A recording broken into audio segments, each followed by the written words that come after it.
A woman discovered a terrifying thing while driving. She noticed that the black car in front of her was always driving slowly. It seemed that the black car was deliberately blocking her way. She could only quickly speed up her car and move it to another lane. But something eerie happened. That car was driving side by side with her car at the same speed. The woman wanted to drive back to the original lane and drive normally, but that black car prevented her from doing so. Just then, a large truck was coming towards the woman from the opposite direction. The woman was extremely frightened. Just when her car was about to collide with the large truck, she quickly accelerated and drove the car to another lane, thus avoiding the accident. But that black car was still following her. The woman was very angry, but she didn't argue with the driver behind. When they reached the fork in the road, the woman drove her car and separated from that black car. She was filled with confusion, but then she found a hotel to stay in. It turned out that her husband had died in a car accident, so she went on a trip to relieve her sorrow. But the next day, when she was about to start driving, a strange person knocked on her car window, and he told her that he was the driver of the black car yesterday. Then he apologized to the woman. The woman didn't hold it against him because of his sincerity. But then the man asked the woman for her personal information.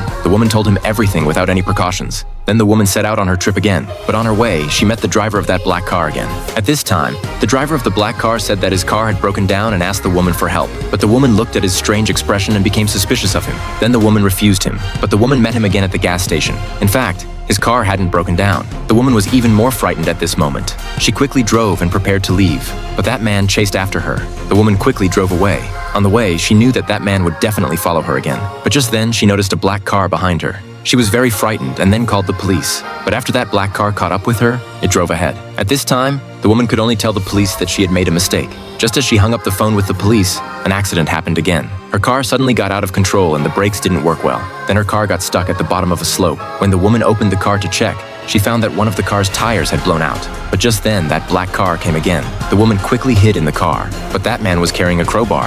Then the woman was injected with an unknown liquid. When she woke up again, she had been locked in a dark room. However, the woman was going to face an even greater danger.